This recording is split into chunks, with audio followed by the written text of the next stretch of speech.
Bonjour et bonsoir, bienvenue à cette session de Grace Bible Institute, GBIO, et nous avons comme cours en cette session l'Église des 50 prochaines années pour dire que nous avons besoin de réfléchir sur la manière, sur la façon dont nous transmettons l'Évangile, pas que l'Évangile va changer, mais Dieu, le Dieu intemporel, est aussi le Dieu des générations.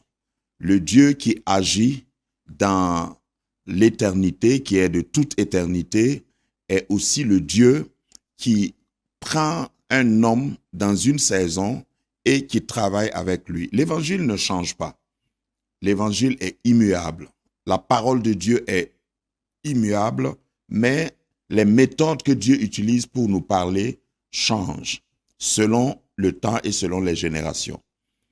Il est le Dieu des générations, il est le Dieu de génération en génération, il est le Dieu ancien des jours, mais il est le Dieu ancien qui ne se périme jamais. Donc il est important de nourrir cette réflexion par rapport au message, par rapport à la mission de l'Église, parce que quand on parle d'Église, c'est les vivants, c'est les hommes qui sont temporels, qui agissent dans le temps, mais qui transmettent un message éternel et immuable. Donc la réflexion, le cadre est planté, si je peux m'exprimer ici, pour que nous puissions voir quels sont les enjeux et quelles sont les menaces, quels sont les avantages, parce qu'il y en a aussi, avec le temps qui passe, le temps qui est changeant. Donc, nous allons de manière posée, aller pas à pas, parce que si vous êtes dans cette école, c'est parce que vous voulez vous préparer et pouvoir vous adapter pour transmettre et ne pas laisser la flamme s'éteindre, ne pas altérer l'évangile, mais de transmettre fidèlement dans ce que nous faisons et dans la manière dont nous le faisons, parce que les deux sont important. Que le Seigneur ouvre notre entendement parce que nous voulons nous laisser guider par l'Esprit de Dieu la Bible a été écrite par près de 40 auteurs et nous voyons qu'il y a une cohérence, il y a une concordance dans le canon et il est important que dans chaque génération, nous fassions attention à l'apologétique, à l'exégèse, à tout ce qui concerne la transmission de la foi, pour ne pas perdre l'essence, le corps même des choses. Alors, donc, je disais qu'il y a des enjeux par rapport à comment nous transmettons la foi, comment nous transmettons l'Église, je veux dire, gère la révélation. L'enjeu, je peux le décliner en 3 points. L'enjeu de ce cours ou de ce questionnement dans ce cours, c'est de dire déjà quelle réponse l'Église apporte à la génération contemporaine et à la génération future. C'est important de se poser cette question.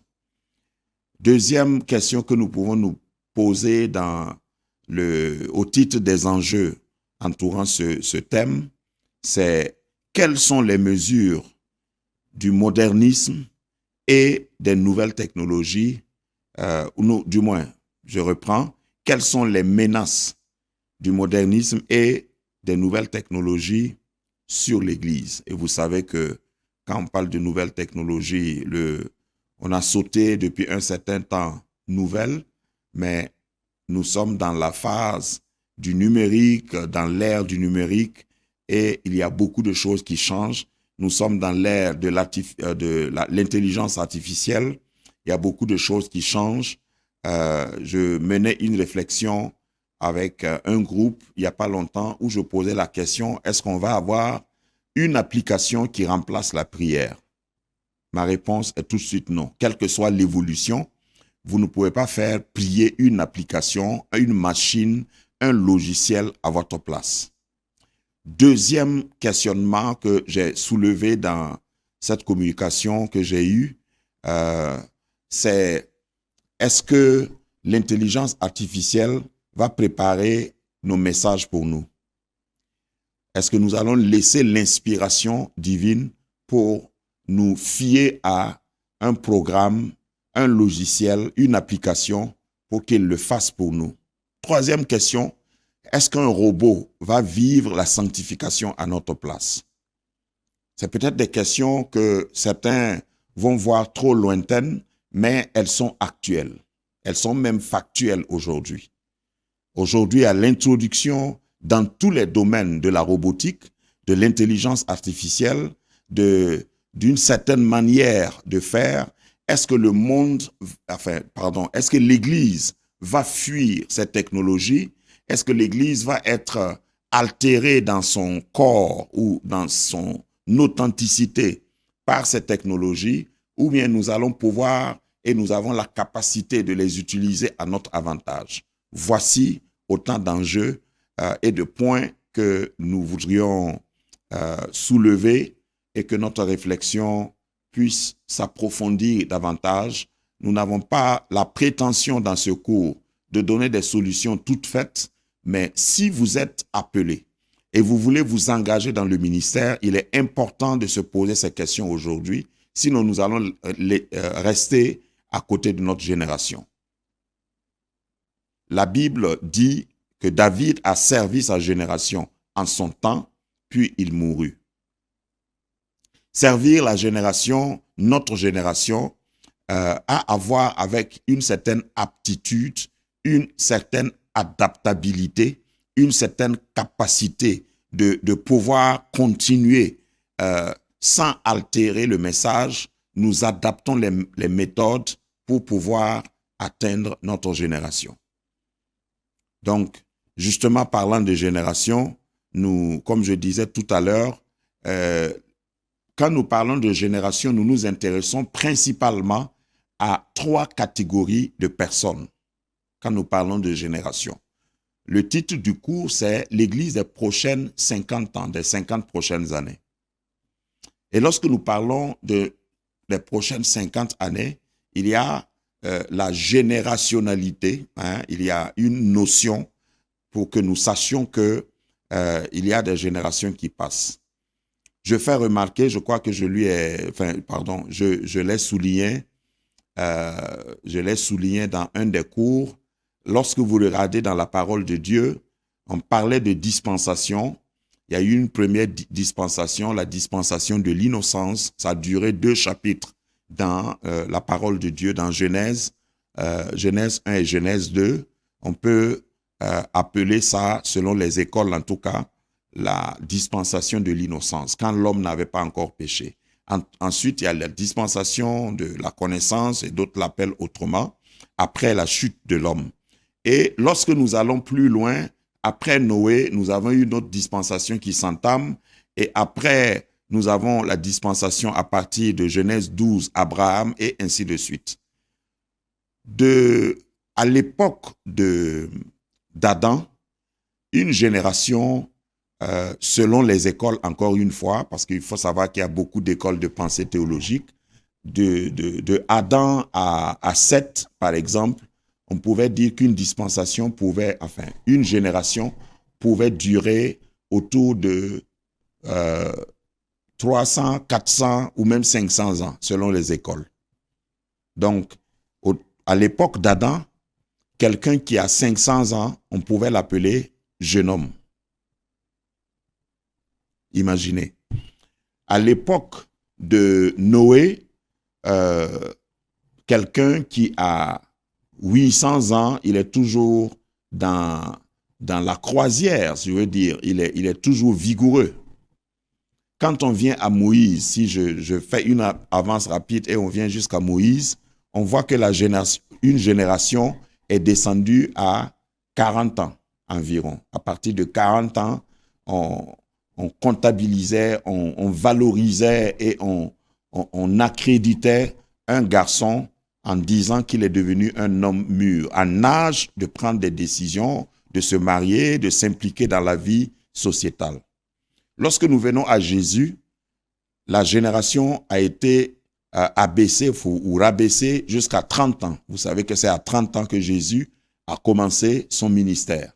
Aujourd'hui, au jour d'aujourd'hui, pour faire vite, Au jour d'aujourd'hui, une génération se situe entre 18 et 22 ans. Donc, on voit que c'est en train de se rétrécir. Mais ce rétrécissement ne réduit pas la qualité et le niveau de connaissance. Les statistiques montrent aujourd'hui, analytiquement, que ce qu'un jeune homme de 20 ans connaît aujourd'hui est beaucoup plus que ce que quelqu'un de la génération de Noé connaissait à 900 ans. Donc, pensez-y. Donc, lorsque nous parlons de génération, il faut avoir avoir à l'esprit cette notion-là. Dieu tient compte de ces générations. Au fait, quand on dit que Dieu est l'ancien des jours, Dieu est éternel, Dieu est intemporel, il ne faut pas penser que Dieu n'est pas au courant des changements générationnels, de l'évolution même de la vie, de la technologie, des pensées et de la capacité de jugement. Parce que la maturité se situe au niveau de la capacité de jugement. Il y a des gens qui ne sont pas assez mûrs pour juger d'eux-mêmes. Donc, Dieu est intemporel, mais Dieu est en même temps contemporain. Il est intemporel et contemporain. Donc, comment faire pour être dans ce juste milieu, dans notre ministère, dans notre manière de communiquer l'évangile, de transmettre les valeurs? Chaque génération ou la génération prochaine compte sur la génération actuelle. Il ne devrait pas avoir de rupture dans la transmission des valeurs. S'il y a une génération qui ne joue pas son rôle, la prochaine génération ne saura pas comment, par rapport à l'évangile, comment est-ce que nous pouvons... C'est à cause de cela que quand Dieu a commencé à révéler ses lois à Moïse, il a dit à Moïse d'écrire, ou Dieu lui-même a écrit. La première édition des tablettes de la loi a été écrite par Dieu lui-même, du doigt de Dieu. La deuxième édition, après que Moïse l'ait fracassé, à l'occasion du veau d'or, l'épisode du veau d'or, quand il est remonté, Dieu a dit à Moïse d'écrire lui-même. Dieu a dicté et Moïse a écrit. Je veux évoquer ça simplement pour dire que Dieu tient à ce que l'évangile ne soit pas altéré. C'est pourquoi il a communiqué par écrit. Et la parole de Dieu nous dit si bien que les hommes ont écrit, poussés par Dieu. Et ce qui a été écrit est pour notre instruction aujourd'hui. C'est pas que nous devons continuer d'écrire la loi, mais nous devons transmettre ce qui a déjà été écrit. Parce que rien ne garantit que si une génération ne joue pas son rôle, la prochaine génération aura les mêmes lois. Donc, il y a une responsabilité. Donc, dans l'introduction de ce cours, je vous amène déjà à cette réflexion pour que chacun de nous sache que le Dieu intemporel est aussi un Dieu contemporain. Il est le Dieu de toute génération. Lorsque nous disons Dieu d'Abraham, Dieu d'Isaac, Dieu de Jacob, nous sommes en train de dire que c'est le même Dieu. Les générations changent, mais lui, il reste le même. Maintenant, est-ce que nos méthodes ne vont pas changer? Est-ce que nous sommes outillés pour garder l'essentiel, pour garder ce que nous devons transmettre et que ça soit transmis sans altération? Voilà un peu les enjeux. Je disais que quand nous parlons de génération, nous évoquons aussi la préoccupation de 3 catégories de personnes. Et ces 3 catégories, c'est les politiciens, les religieux et les leaders. Leader ici, c'est dans tous les domaines. Parce qu'un religieux peut être leader, un politicien peut être leader. Mais ces 3 catégories, ce sont ceux qui sont préoccupés par les générations. Mais comment est-ce que chacun d'eux, en général, je parle de généralité, comment est-ce que chacun d'eux voit la génération prochaine ou pense aux générations? Alors, j'ai fait un jeu de mots à propos où je dis les religieux pensent à leur congrégation. les religieux pensent à leur congrégation. Les politiciens pensent aux prochaines élections. Les politiciens, en général, pensent aux prochaines élections. Les vrais leaders pensent aux prochaines générations. Donc, nous avons des catégories, nous avons des congrégations, nous avons des élections et nous avons des générations. C'est le target, c'est la cible de ces différentes catégories de personnes. Alors, je reprends, les religieux pensent à leur congrégation, comment je vais faire pour grandir mon église, combien de membres viennent à mon église, est-ce que j'ai assez de recettes quand je fais un appel de fonds, combien rentre dans la dîme, je vais faire tout pour élargir, voilà, pour agrandir mon église, etc., etc. Ça, c'est les religieux. Les politiciens, eux, sont préoccupés par les prochaines élections. Même s'ils sont élus, ils pensent déjà aux prochaines élections. Ceux qui suivent certains politiciens, pas tous forcément, mais certains, pensent que les politiciens pensent à eux. Non, les politiciens pensent déjà aux prochaines élections. C'est ça la réalité. Troisième catégorie, les leaders, eux, pensent aux prochaines générations. Tu n'es pas leader si tu ne penses pas aux prochaines générations. Donc, nous devons être positionnés dans ces trois catégories-là. Est-ce que tu es un religieux ou alors tu es un politicien ou tu es un leader?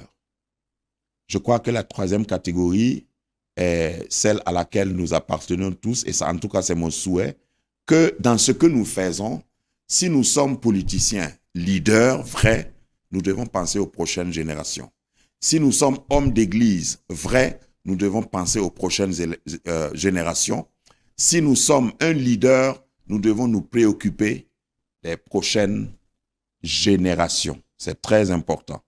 Alors, parlant de génération, permettez-moi quand même de dire quelque chose qui est actuel, et c'est comme ça dans les autres milieux. On évalue lorsque même on veut faire sortir un nouveau produit, peut-être certains ne savent pas, lorsqu'on veut faire sortir par exemple un nouveau téléphone portable, un nouveau logiciel, quel que soit le domaine, on ne donne pas le logiciel ou le nouveau produit à des vieux pour tester.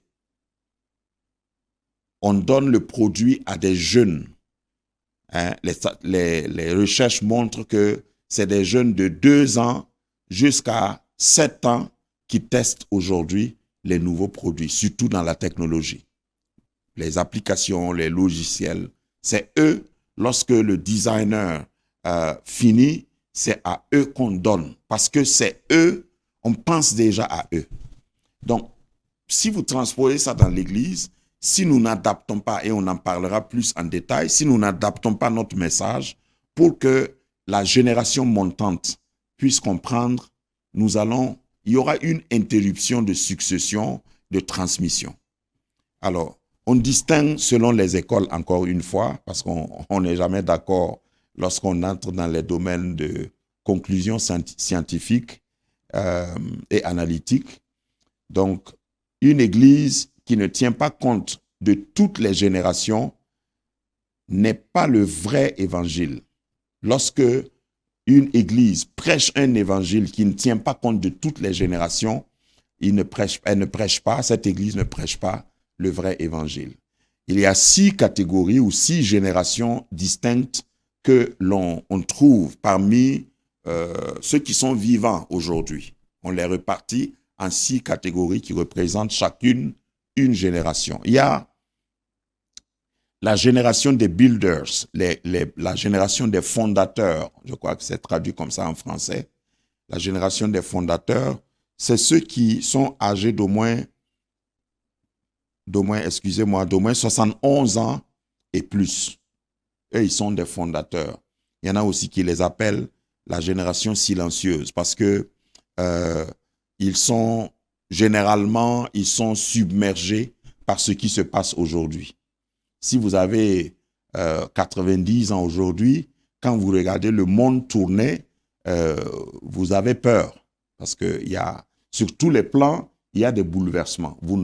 C'est-à-dire, c'est des choses que vous n'aviez pas prévues, voire de votre vivant.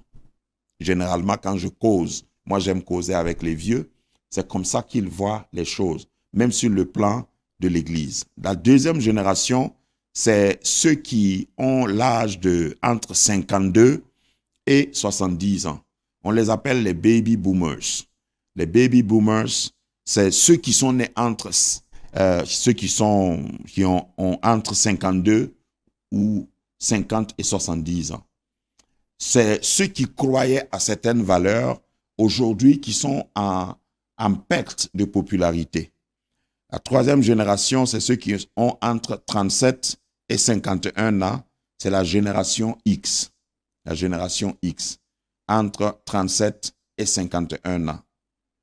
Ne vous inquiétez pas, dans les supports, on pourra vous donner quelques notes, mais c'est important en tant qu'étudiant de noter pour soi-même. Moi, je valorise autant mes notes que les notes qu'on me donne, parce que quand vous écrivez, vous retenez plus. Ça, c'était une parenthèse.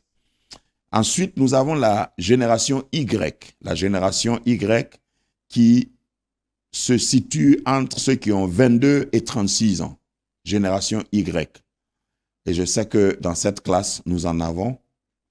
Vous êtes de la génération, il y a beaucoup qui sont de la génération Y.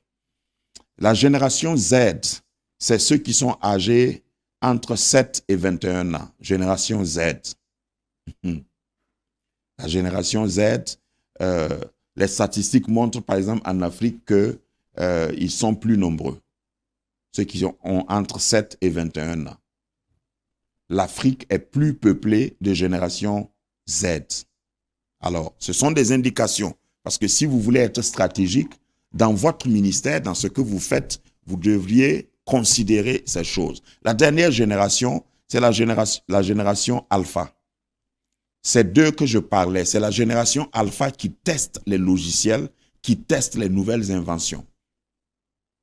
Vous savez que les voitures même sont devenues, j'allais dire, sans chauffeur aujourd'hui. Et c'est sur un écran qu'on met les fonctions, on met les commandes, on donne les ordres pour que la voiture nous amène quelque part. Donc, ces voitures même sont testées. À notre grande surprise, nous, de notre génération, ceux qui sont de ma génération, on ne pouvait pas imaginer qu'un enfant de 7 ans va conduire une voiture, va prendre un taxi et aller quelque part lui seul. Aujourd'hui, c'est quelque chose qui est fait, qui se pratique. Lorsque l'enfant connaît son adresse, l'enfant est capable de commander un taxi robot. Le taxi vient s'arrêter à ses pieds. Il peut ouvrir la porte avec son téléphone ou avec un petit écran sur la voiture. Il s'installe dedans, il commande pour que la portière se ferme, il entre les données de son adresse géolocalisable et la voiture robot l'amène chez lui en toute sécurité. Donc, l'enfant est seul dans la voiture. Vous pouvez imaginer ça dans vos rues, dans les rues de votre ville, là où vous m'écoutez. La voiture est seule et a un enfant de 7 ans dedans et qui ne va pas se perdre et qui va aller tout droit à la maison. Alors, lorsque nous sommes dans cette génération, vous ne pouvez pas ignorer, et c'est presque un crime d'ignorer que nous devons adapter notre message sans altérer le message. Il faut faire attention, nous ne prêchons pas un autre évangile, mais nous devons adapter l'évangile pour le mettre à la portée de cette génération, qu'elle soit compréhensible et accessible à cette génération. Voilà en quelque sorte l'enjeu. Et aujourd'hui, je voulais parler principalement de l'enjeu. Pourquoi un tel cours? Si vous voulez, moi, je n'ai pas eu un cours comme ça dans mon parcours, dans les écoles bibliques que j'ai fréquentées, mais aujourd'hui, c'est nécessaire. Il faut que nous pensions à l'Église des 50 prochaines années. Si vous êtes leader, comme j'ai défini, et vous ignorez que c'est une responsabilité du leader, de travailler à s'adapter, à adapter aussi le message et la transmission, nous ne pourrons pas gagner la course. Nous ne pourrons pas gagner les prochaines générations. Donc, nous allons nous arrêter là pour ce premier module. Je vous envoie à vos réflexions parce que venir à l'école, c'est apprendre à réfléchir justement et méthodiquement et systématiquement. Lorsqu'on ne se discipline pas pour réfléchir sur les questions, les problèmes et apporter des réponses appropriées, on va à l'école pour rien.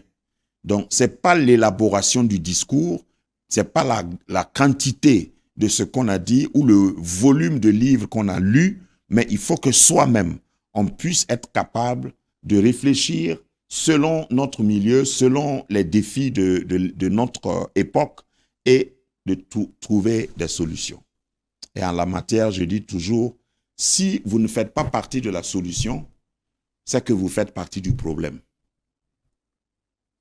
Si vous ne faites pas partie de la solution, c'est que vous faites partie du problème, même si vous n'êtes pas au courant. Donc, venir dans une école comme GBIO, c'est justement prendre conscience et réveiller le sens de responsabilité en soi pour dire pourquoi faisons-nous ce que nous faisons comme nous le faisons. À un moment donné, il faut qu'on s'arrête et qu'on se pose des questions. L'évangile est le même. La parole de Dieu est inaltérable, immuable, infaillible. Mais comment transmettre cette parole à une génération changeante, à une génération qui, comme un de mes professeurs disait, il n'y a rien de plus permanent que le changement. Le changement va exister, que tu le veuilles ou pas, que tu sois prêt ou pas. Alors, est-ce que nous allons nous laisser changer par le changement ou bien nous allons nous adapter en conservant ce qui est historique, ce qui est valeureux, ce qui est immuable, la parole de Dieu, l'évangile, et traverser les âges sans altérer afin de transmettre à l'autre génération. Parce que dans les prochains modules, je vais défendre cette idée dans le fait que nous sommes plus des chrétiens qui voulons échapper au monde que des chrétiens qui voulons affecter le monde. Le vrai chrétien ou le vrai christianisme, le vrai évangile ne consiste pas à échapper au monde, mais à affecter le monde. Sinon, Jésus n'allait pas dire que nous sommes le sel de la terre. Il n'a pas dit que nous sommes le sel de l'Église, ni le sel des cieux. Il a dit nous sommes le sel de la terre. Et il a dit que nous sommes la lumière du monde.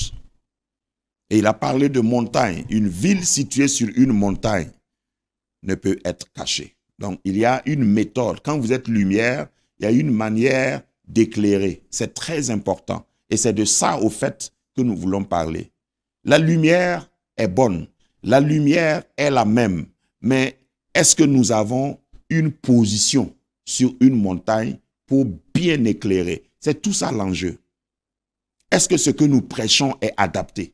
Est-ce que nos méthodes sont adaptées? Est-ce que notre façon de faire répond aux besoins réels de notre génération ou de nos contemporains? Voilà un peu les enjeux de ce cours. Aujourd'hui, j'ai fait dans ce module une simple introduction avec des paroles pas trop savantes pour que nous puissions comprendre le corps. Ça pouvait être dit autrement avec plein ou davantage de mots techniques, mais j'aime être, même si on est profond, on n'est pas obligé d'être mystique, mystérieux. Donc, j'aime être simple pour que nous puissions tous comprendre ce que nous voulons dire. Voilà les enjeux, chers étudiants, et je vous renvoie à vos réflexions jusqu'à la prochaine session, dès demain déjà certainement, et nous allons continuer avec le cours numéro 1, le corps du cours, le numéro 1, le module numéro 2, si vous voulez, pour que nous continuions la réflexion. Que Dieu vous bénisse jusqu'à demain. Je vous salue, que la paix de Dieu soit avec vous. Merci pour votre attention.